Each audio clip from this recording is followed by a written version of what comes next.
Poland, September 1939.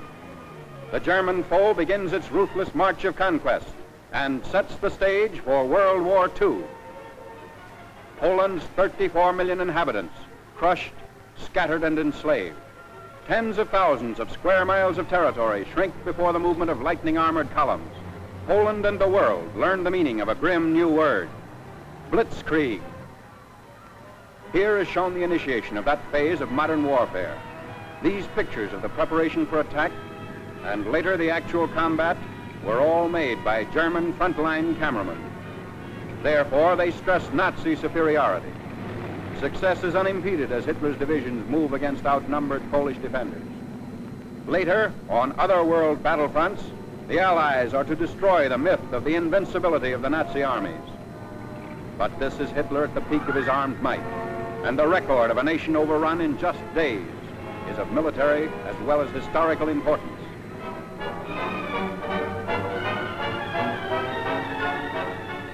The spark is set off in the free city of Danzig.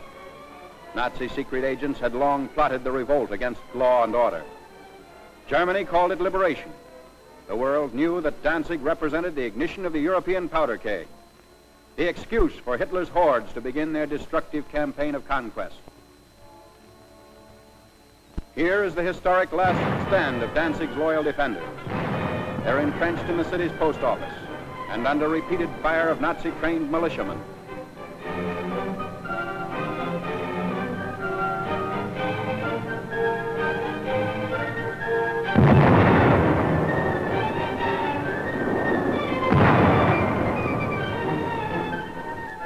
Taking cover behind an advancing tank, the attackers move in. Gasoline is sprayed on the building, and its doom is sealed.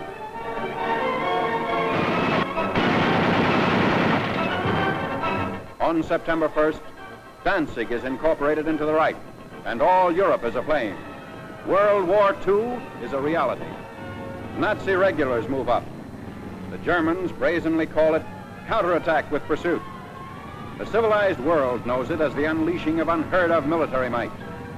With little to stand in their way, the Nazi divisions roar across the Polish countryside and reveal for the first time the machines and weapons that are to terrorize a freedom-loving people.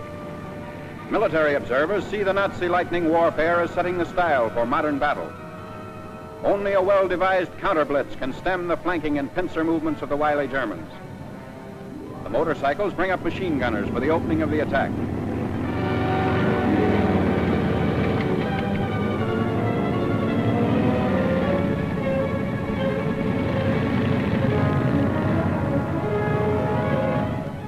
Camouflage is used to best advantage.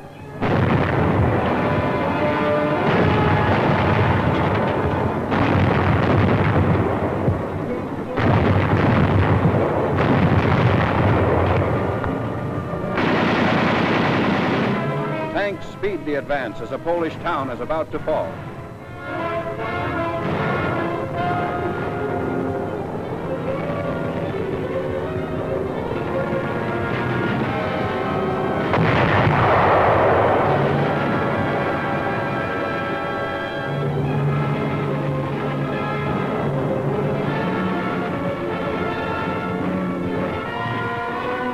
Before the day is out, the Nazis have occupied the town, which is still burning and in complete ruins.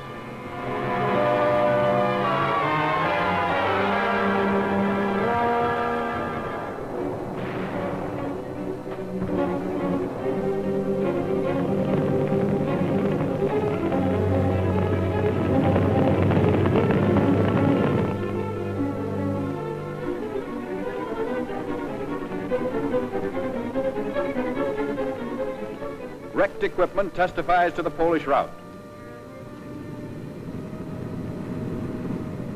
There's no halt in the wrecked town. The military timetable calls for the rushing up of troops for more blitz attacks. The German strategy is to isolate Polish forces as quickly as possible. So the Nazi columns move according to prearranged schedule. 30 to 37 miles per day is the German claim.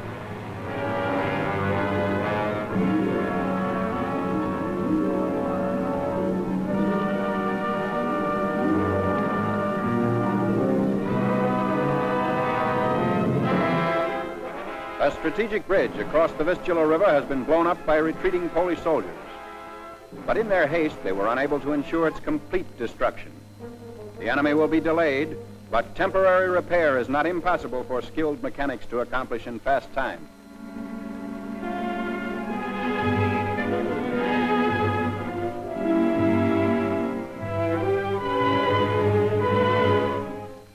A German sapper detachment sent ahead of the fighting unit goes to work. These men are trained to construct emergency roads as well as bridges.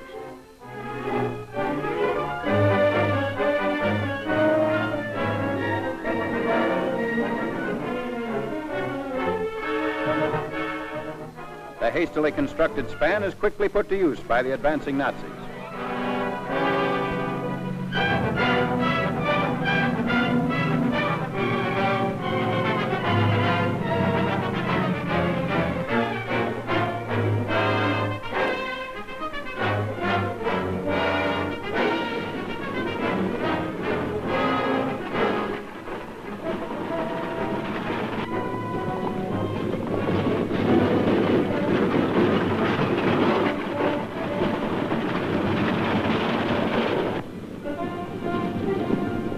Many units don't even wait for the repairs. When bridges are scarce, shallow waters are forded.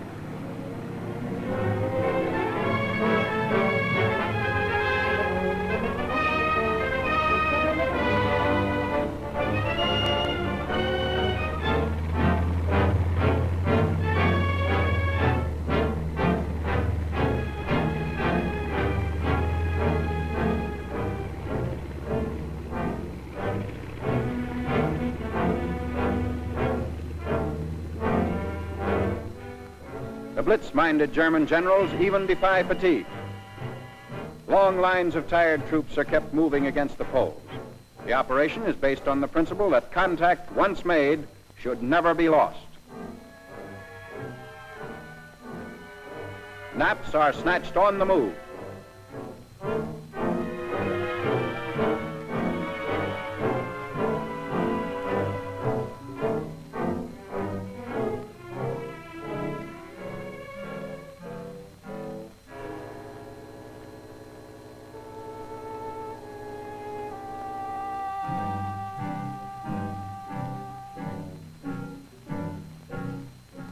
Complete halt comes only during the lull between battle movements.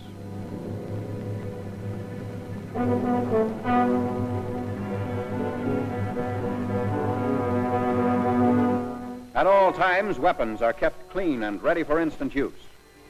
This enemy of ours has mastered every technique necessary to the maintenance of efficient fighting contingents.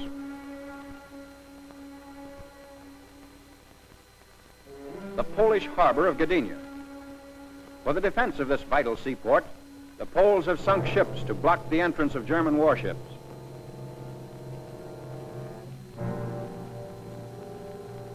The Nazis direct their fire across the harbor. Military and naval forces are cooperating to bring about complete destruction of Polish defense installations.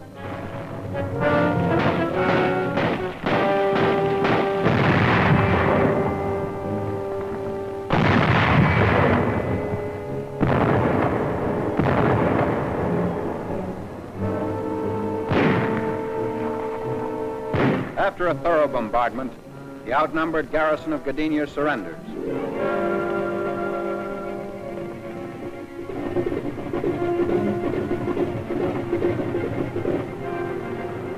The Nazi air arm plays a major role in the wanton destruction of Polish territory. The method is now a familiar one. First reconnaissance planes go aloft to secure valuable photographic data. The aerial pictures will show the movement and position of Polish troops, and also the undefended sectors that will supply easy targets for Nazi bombs.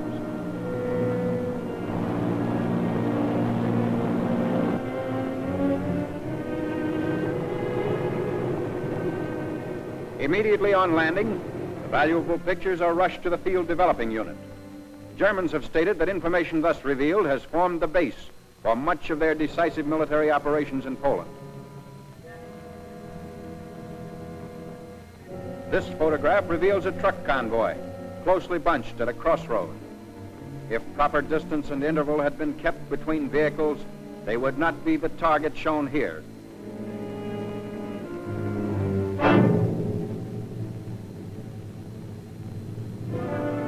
Ground and Air Force raids are worked out with greater unity through the use of the aerial photographs.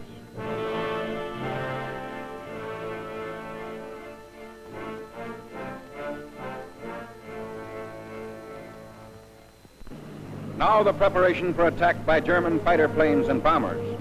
Cases of bombs are continually unpacked, ready to supply the big ships as they land and take off again.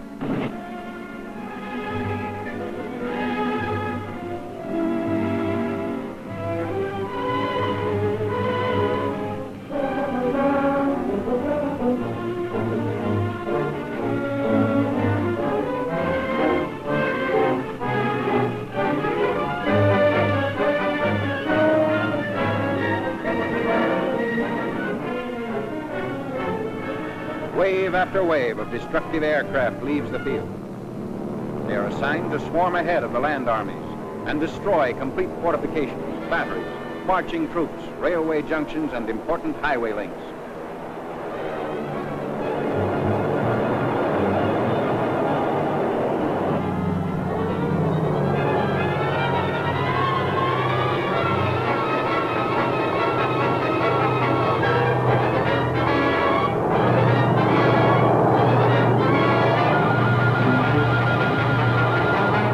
From the air, Germans are cutting off all avenues of escape for the Poles, who are now trapped in several pockets.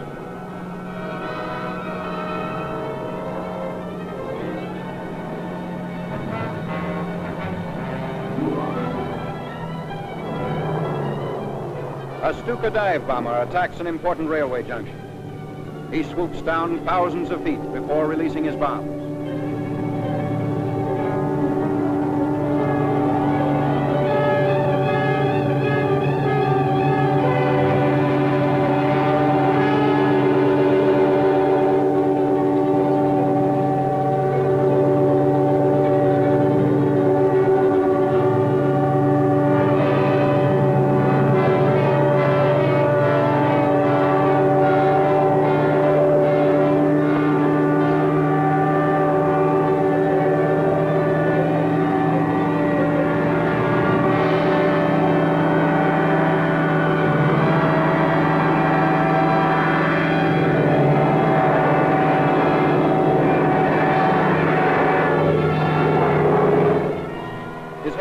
Speed is stopped as he straightens out, barely 600 feet above the target.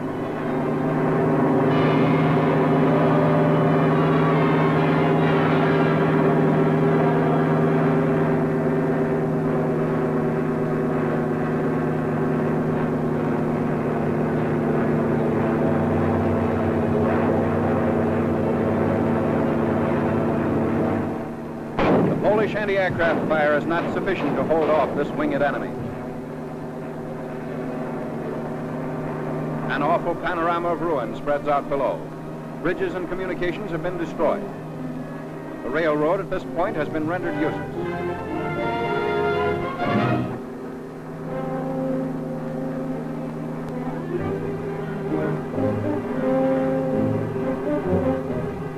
Nazi bombs also knock out the heavy armored cars which the Polish army had hoped would see effective action against the enemy.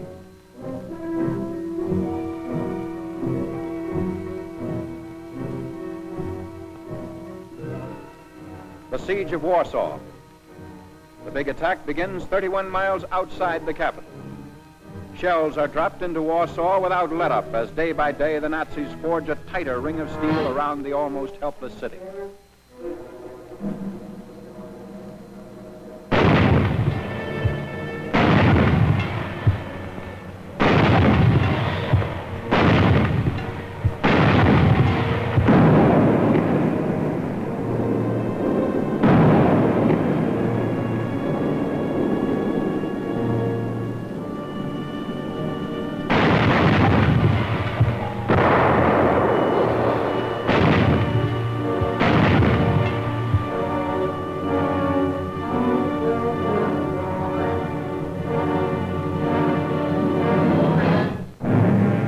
Hundreds of fires in the city send up huge clouds of smoke.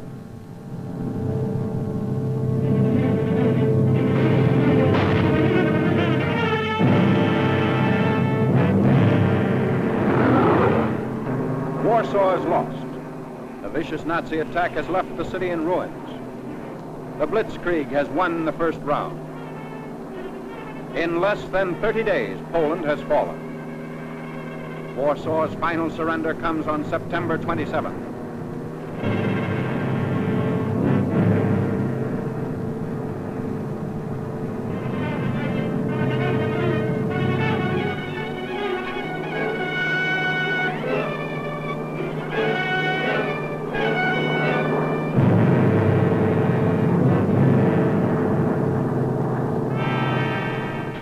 Even as the last shot is fired, the first of the conquerors are already within the city's boundaries. Here again, the wreckage testifies to the fury of the Nazi assault.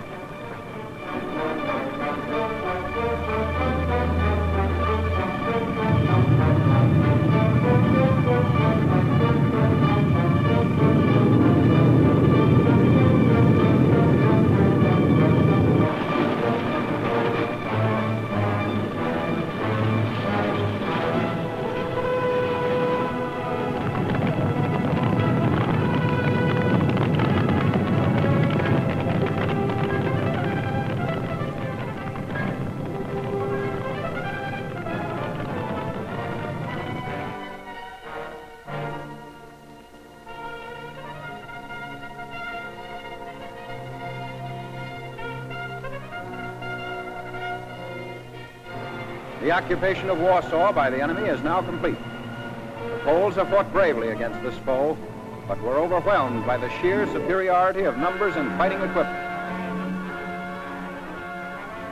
Polish defenders come up to surrender their arms. Germans claim sizable quantities of guns and ammunition taken throughout the country. There was no time for the Poles to destroy their weapons. So quickly did the Nazis move in and dominate each position.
Polish prisoners in long line. 500,000 is the estimated total figure.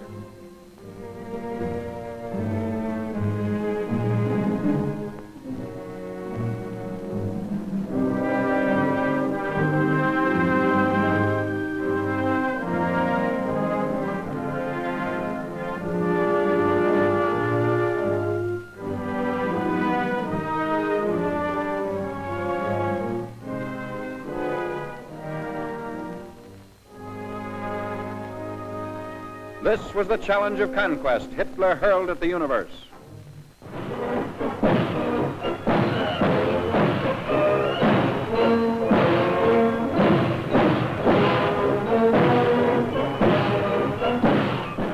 Arrogant, well-trained, the Nazis marched through Warsaw's streets.